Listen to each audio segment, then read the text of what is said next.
કેમ છે વિદ્યાર્થી મિત્રો? હવે આપણે એક નવા લેક્ચરની અંદર ચેપ્ટર નંબર 9 ની અંદર 9.5 ગોળીય સપાટી આગળ લેન્સ વડે વક્રી ભવનમાં જે પહેલી થિયરી આપણે કરવાની છે, ખૂબ જ ઇમ્પોર્ટન્ટ થિયરી છે, આઈએમપી થિયરી છે. અહીંયા ધ્યાન આપજો બધા વિદ્યાર્થી મિત્રો. આ જે સૂત્ર છે આપણે મેળવવાના છે તે છે N2 ના છેદમાં V માઇનસ N1 ના છેદમાં U બરાબર છે N2 માઇનસ N1 ના છેદમાં કેપિટલ R. ગોળીય સપાટી માટે તથા વક્રીભવનનું સૂત્ર તારવો. આ છે ગોળીય સપાટી માટે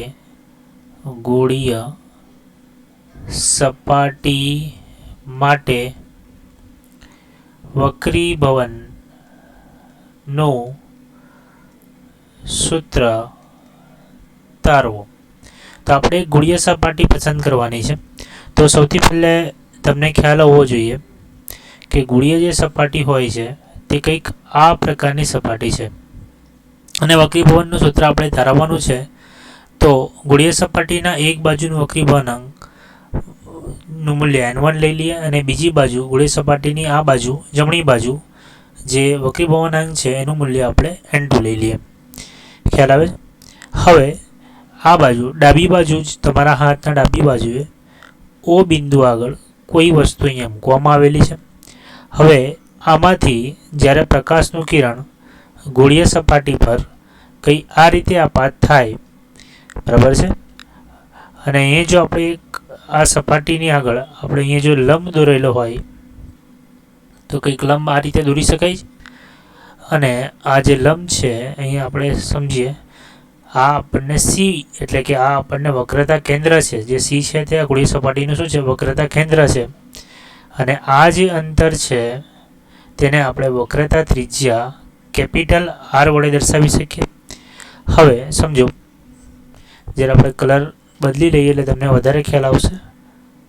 આ પ્રકાશનું જે કિરણ છે એ આ તરીકે આ તરફ વળાંક કરીને, એટલે કે N1 અને N2 જો અલગ અલગ માધ્યમ હોય, બરાબર, તો પ્રકાશનું કિરણ એક માધ્યમમાંથી જ્યારે બીજા માધ્યમમાં જાય ત્યારે તે વક્રીભવન પામે છે, એ આપણને ખ્યાલ છે. તો આપણને જો એવું વિચારીએ કે આ પ્રકાશનું કિરણ કંઈક આ રીતે વક્રીભવન પામીને અહીંયાથી નીકળે છે અને એક માધ્યમમાંથી બીજી માધ્યમમાં જ્યારે જાય છે ત્યારે કંઈ તે આ રીતે વક્રીભવન પામીને એ આ બિંદુ આગળ ભેગા થાય છે.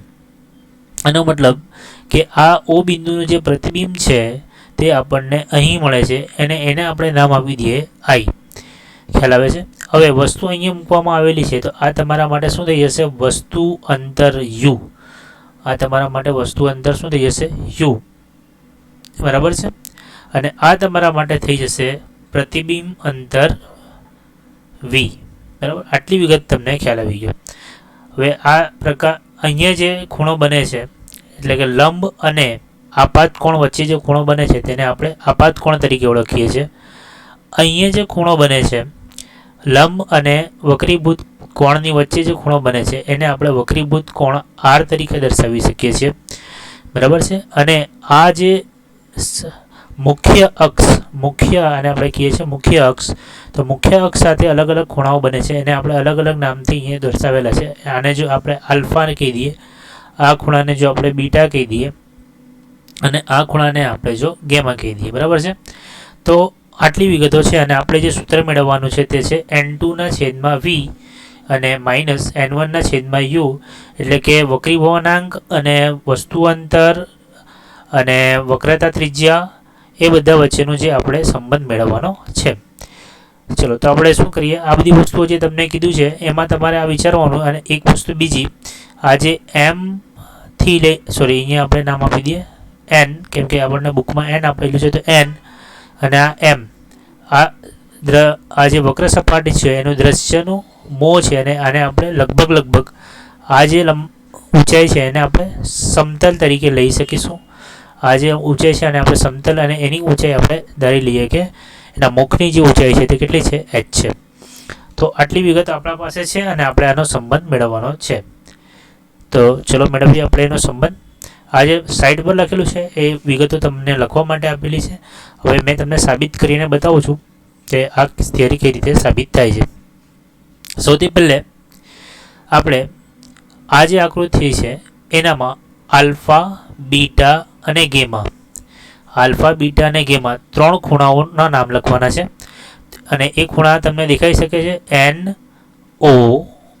આ જે પેલો ખૂણો દેખાય છે NOM. હવે જરા કલર બદલી લઈએ આપણે. તો તમારે આલ્ફા, બીટા અને ગેમા ખૂણાઓ લખવાના છે. તો અહીંયા જો NOM, તો અહીંયા ખૂણો NOM બરાબર છે. એને આપણે શું નામ આપી દઈએ છીએ? આલ્ફા. તો અહીંયા જો આ જે ત્રિકોણ જે આ બને છે, અહીંયાથી આ જે ત્રિકોણ બને છે, અહીંયા દેખાય છે તમને આ ત્રિકોણ? ઓકે. તો આ જે ત્રિકોણ બને છે એમાં જો તમે tan θ લગાવો, એનો મતલબ જો તમે tan આલ્ફા શોધવા માંગો છો, tan આલ્ફા શોધવા માંગો છો, અથવા તો તમે ખૂણો tan લખીને જો આવી રીતે લખતા હો NOM, તે તમને શું મળશે? સામેની બાજુ છેદમાં પાસેની બાજુ. તો અહીંયા સામેની બાજુ શું છે? MN. એટલે NM લખો અથવા MN લખો. તો અહીંયા તમે લખી શકો છો MN. પાસેની બાજુ કઈ છે આમાં? O થી M સુધીનું અંતર. તો અહીંયાથી OM પાસેની બાજુ થઈ જશે. બરાબર છે. આ રીતે તમે આ રીતે ખૂણો લખી શકો છો. હવે તમે બીજો ત્રિકોણ જુઓ બીટા માટે. તો બીટા અહીંયા છે, તો અહીંયા બીજો ત્રિકોણ આવી રીતે બનશે બીટા. અહીંયા બીજો ત્રિકોણ આવી રીતે બનશે બીટા. બીટા બરાબર સામેની બાજુ એટલે અહીંયા H થઈ જશે, અને પાસેની બાજુ એટલે તમારી આ થઈ જશે. બરાબર છે. તો પાસેની બાજુ એની થઈ જશે M થી લઈને C. એટલે અહીંયા લખાશે MN. સામેની બાજુ MN અને પાસેની બાજુ અહીંયા થશે MC. બરાબર છે, MC. એટલે અહીંયા લખાશે બીટા ખૂણો. બરાબર. અને એ ખૂણો કયો હશે? NCM. તો અહીંયા ખૂણો લખાશે NCM. એમાં tan θ લગાવ્યું. બરાબર છે. એ જ રીતે જો આપણે ગેમા માટે ખૂણો લગાવીએ તો ખૂણો થશે NIM. એટલે આ ખૂણો થશે NI અને M. તો ખૂણો એમાં જો tan θ લગાવીશું તો સામેની બાજુ છે MN, પાસેની બાજુ છે V. એટલે MN ના છેદમાં V, એટલે પાસેની બાજુ તમે MI લખી શકો. બરાબર છે. એટલે તમે આ ત્રીજો ખૂણો આલ્ફા, બીટા અને ગેમા ને આ રીતે દર્શાવી શકો છો. બરાબર છે. તો આમાં થિયરી તમારે યાદ જ રાખવાની છે, કેવી રીતે લખવાની છે. એના પછી આપણે પેલો સ્ટેપ કર્યો, આલ્ફા, બીટા અને ગેમા ખૂણો આપણે દર્શાવી દીધો. સ્ટેપ નંબર 1 આપણે આ થિયરીની અંદર એવું કર્યું. એનું સૂત્ર આપણે તારવી લીધું ત્રિકોણના tan θ ના નિયમ પરથી. બરાબર છે. હવે બીજી વસ્તુ આપણે કરવાની છે, બહિષ્કોણનો ઉપયોગ કરવાનો છે. કે આ જે ખૂણો છે I, આ ખૂણો દેખાય, એ જે ત્રિકોણ NOC, આ છે તમારો ત્રિકોણ NO અને C નો બહિષ્કોણ છે. બહિષ્કોણ એટલે કે બહારનો ખૂણો. અને બહારના ખૂણોનો જે નિયમ છે તે બે આંતરિકના સામેના ખૂણાના સરવાળાની બરાબર હોય છે. એટલે તમે લખી શકો છો I બરાબર આલ્ફા પ્લસ બીટા. ખ્યાલ આવે છે કે આ જે બહિષ્કોણ છે ત્રિકોણનો તે બંને સામેના આંતરિક કોણના સરવાળે બરાબર હોય છે. તો આ આલ્ફા થઈ ગયો, આ તમારો બીટા થઈ ગયો. તો I બરાબર તમે લખી શકો આલ્ફા પ્લસ બીટા. ખ્યાલ આવે છે તમને? ચલો, હવે આ ત્રિકોણ જો તમે ધ્યાનમાં લેતા હોય, આ ત્રિકોણ તમને દેખાય છે, આ ત્રિકોણ આજે મેં દોર્યો તેમ, એમાં જે બહિષ્કોણ શું બની જાય? બીટા. એટલે તમે અહીંયા એના માટે જો લખતા હોય તો બીટા બરાબર શું લખી શકો? આ અંદરનો કોણ R, અંદરનો કોણ R અને આ ખૂણો ગામા, તો ગામા પ્લસ R. બરાબર છે. તો આ રીતે તમે લખી શકો છો. ખ્યાલ આવે છે? ખબર પડી છે? આટલી વિગતો તમને ખ્યાલ આવતો હોય તો. એટલે તમે જો R ને કરતાં બનાવવા માંગતા હોય તો R બરાબર થઈ જાય બીટા માઇનસ ગામા. બરાબર કે આ પેલી બાજુ અત્યારે. તો આટલી વિગતો તમારા મગજમાં ફિટ હોવી જોઈએ બહિષ્કોણ પરથી. ખ્યાલ આવે છે? આલ્ફા, બીટા, ગેમાની તમને કિંમત ખબર પડી ગઈ. આલ્ફા પ્લસ બીટાનો જે સંબંધ છે એ તમને ખબર પડી ગયો. હવે તમારે શું કરવાનું છે? અહીંયા સુધી તમે કર્યું, એના પછી તમારે સ્નેલનો નિયમ લગાવવાનો છે. શું કરવાનો? સ્નેલનો નિયમ. બરાબર. તો અહીંયા આપણે તમને જરા આગળ વધીએ આપણે. ચલો, તો આપણે સ્નેલનો નિયમ લગાવીએ. તો કઈ રીતે લાગશે? પહેલાં રીતે આકૃતિ દોરી દો સેમ્પલમાં, એટલે તમને ખ્યાલ રહે. આ વક્ર સપાટી છે તમારું, બરાબર છે. અહીંયા તમારો ઓબ્જેક્ટ મૂકેલો હતો તે અહીંયા તમે વક્રતા ત્રિજ્યા એટલે અહીંયા તમે અહીંયાથી પ્રકાશનું કિરણ કંઈક આમ જતું હતું, અહીંયા આપણે અહીંયા આમ લંબ દોરેલો, બરાબર છે. તો આ સી બની જાય, સમજો આ સી છે તમારું. અને આપણે રફ કરી નાખીએ જરા, જે કામની વસ્તુ નથી તે, અને રફ કરી નાખીએ. ચલો, આ તમારો સી થઈ જાય,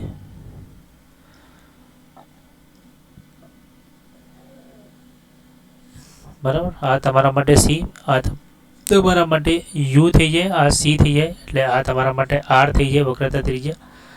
હવે અહીંયા જો આપણે લંબ દોરેલો છે અને પ્રકાશનું કિરણ આમ જાય છે, બરાબર છે. આ લંબ આપણે દોરેલો છે, તો આપણે અહીંયા ચર્ચા કરી કે એ લંબથી જરાક આ તરફ જશે, અને અહીંયા આપણને શું બનાવીને આપતો હતો, ઇમેજ બનાવીને આપતો હતો, બરાબર છે.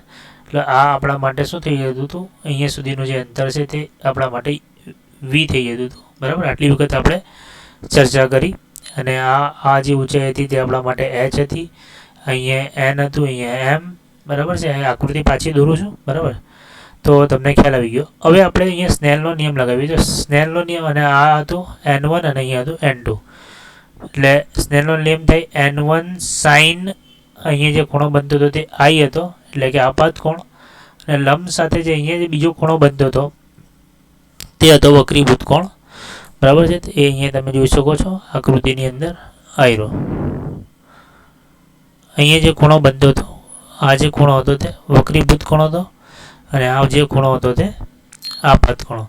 તો હવે જો તમે અહીંયા સ્નેલનો નિયમ લગાવો તો સ્નેલનો નિયમ થાય સાઇન, શું થાય, સાઇન I, એટલે અહીંયા આ બાજુનો ભાગ છે N1, તો અહીંયા લખે N1 સાઇન I. આ બાજુ ખૂણો છે I, એટલે સાઇન I લખવો પડે.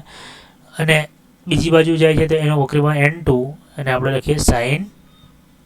બીજા માધ્યમમાં જાય તો અહીંયા જે ખૂણો છે તે વક્રીભૂત કોણ આવશે, તે અહીંયા આવશે સાઇન R. બીજી વસ્તુ છે, જે આ જે ખૂણા છે I અને R એ ખૂબ જ નાના છે, બરાબર. I અને R ખૂબ જ નાના છે, તેથી આપણે શું લખી શકીએ, તેથી આપણે લખી શકીએ સાઇન R બરાબર R અને સાઇન I બરાબર I. તેથી આપણે અહીંયા લખી શકીએ N1 I is equal to N2 R. ખ્યાલ આવે છે અહીંયા સુધી? ચલો, આઈની કિંમત આપણે શોધી લીધેલી. આઈની કિંમત આપણને ખબર હતી આલ્ફા પ્લસ બીટા, અહીંયા લખી દઈએ આલ્ફા પ્લસ બીટા. એ જ રીતે N2 લખીએ અહીંયા, અને આરની કિંમત આપણે શોધેલી બીટા માઇનસ ગેમા, બરાબર. એ બંને કિંમત અહીંયા મૂકી દીધી આગળના સમીકરણ પ્રમાણે. હવે આપણે આને અંદર ગુણાકાર કરી દઈએ તો N આલ્ફા વત્તા N1 beta is equal to N2 beta minus N2 gamma, બરાબર. આવી રીતે લખી શકાય. ખ્યાલ આવે છે? ચલો, હવે આપણે શું કરીએ, N બીટાવાળા પદોને એક તરફ લઈ જઈએ અને આ બાજુવાળા પદોને આ બાજુ લઈએ. N2 ઇન્ટુ આલ્ફા, અને આ જે પદ આ બાજુ આવશે તો શું બની જશે? ખ્યાલ આવે છે? આ બાજુનું આ ગેમાવાળું પદ જો આ બાજુ આવશે, ખ્યાલ આવે છે? ગેમાવાળું પદ જો આ બાજુ આવશે તો શું બની જશે?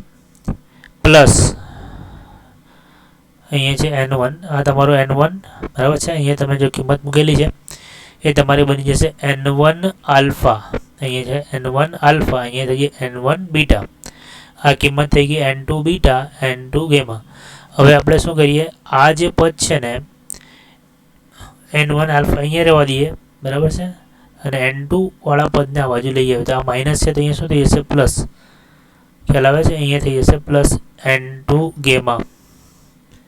ખ્યાલ આવે છે? અને આ બાજુ જે પદ છે એ N2 બીટા, અને એ થઈ જશે માઇનસ આ બાજુનું પદ જશે તે N1 બીટા, બરાબર છે. આ બંને પદમાંથી હવે શું કોમન નીકળશે?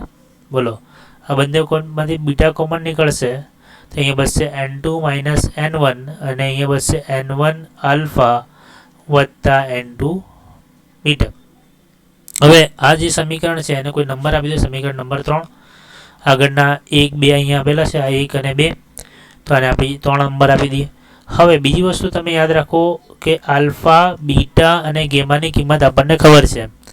તો આલ્ફાની જે કિંમત છે શું છે? આલ્ફાની કિંમત આલ્ફાની કિંમત તમે લખી શકો, અહીંયા જોઈ શકો છો. પહેલે જ આપણે શોધેલી છે mn/om. તો mn તમે આકૃતિમાં જુઓ તો mn છે આ તમારું h. તો અહીંયા લખી શકો છો આલ્ફા બરાબર h બરાબર અને છેદમાં om. તો om જે છે તમારું આ બાજુનું અંતર છે અને ડાબી બાજુનું અંતર આપણે શું લઈએ છીએ માઇનસ. તો ડાબી બાજુ અંતર માઇનસ લખીએ તો h/u. આલ્ફાની કિંમત શું થઈ જાય h/u. તો ખ્યાલ આવે છે આલ્ફા બીટાની આપણે જે કિંમત છે હવે ડાયરેક્ટ આ સમીકરણમાં અંદર આપણે મૂકવાના છે. ચલો બીટાની કિંમત તમે મેળવવા માંગો તો બીટા બરાબર શું થઈ જાય mn બરાબર શું છે h. તો બીટા બરાબર શું લખાય તમે અહીંયા h લખી શકો. h/mc. mc એટલે આ બાજુનું અંતર જમણી બાજુ એટલે પ્લસ આવશે h/v. એ રીતે જો ગેમા બરાબર લખો તો ગેમા બરાબર છે mn એટલે h. mn એટલે પાછું ઉપર અંશમાં શું આવશે h. અને mi એટલે જે અંતર છે m થી i સુધીનું તે કેટલું છે v. તો આ થઈ જશે તમારું v. ખ્યાલ આવે એ બધું આલ્ફા બીટા ગેમાની અહીંયા કિંમત આપણે મૂકીએ તો અહીંયા થશે n1. આલ્ફાની કિંમત થઈ જશે તમારી h/u બરાબર છે પ્લસ n2. ગેમાની જે કિંમત છે તે તમારી થઈ જશે h/v અને અહીંયા આવશે માઇનસ. બરાબર અહીંયા માઇનસ યાદ રાખજો, અહીંયા આવશે માઇનસ. હવે એની આ બાજુ થશે બીટાની જે કિંમત છે તમને ખબર છે, સોરી અહીંયા તમારી જે કિંમત આવશે ગેમાની આવશે એ ગેમાની કિંમત અહીંયા તમારી જરા જોઈ લઈએ આપણે વ્યવસ્થિત. અહીંયા r આવશે, અહીંયા r આવશે બરાબર. કેમ કે આ જે અંતર છે ને બીટાથી આ અંતર લેવાનું છે એટલે આ અંતર તમારું શું આવશે r. એટલે h/માં અહીંયા આવશે r એટલે અહીંયા આવશે h/r. n2/n1 બરાબર. હવે h આ બંને બાજુથી કોમન અને કેન્સલ થઈ જશે અને અહીંયા માઇનસ છે તે માઇનસ આ બાજુ આવશે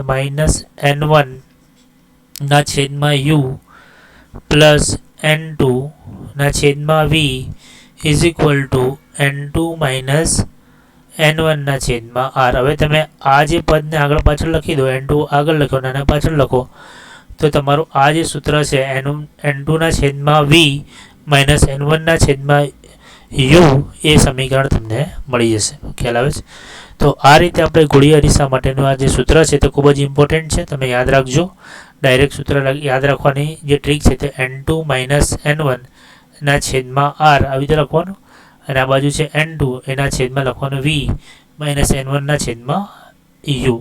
આ તમારે સૂત્ર સાબિત કરવાનું હતું અને તે આપણે સાબિત કરી લીધું છે અને કેવી રીતે લખવાનું છે તે પણ તમે જોઈ લો. બરાબર છે. આ સમીકરણ ખૂબ જ ઇમ્પોર્ટન્ટ છે, એક્ઝામમાં પૂછાઈ શકે છે. હવે નેક્સ્ટ વિડીયો લેક્ચરમાં આપણે બીજી તૈયારી કરીશું. ધન્યવાદ.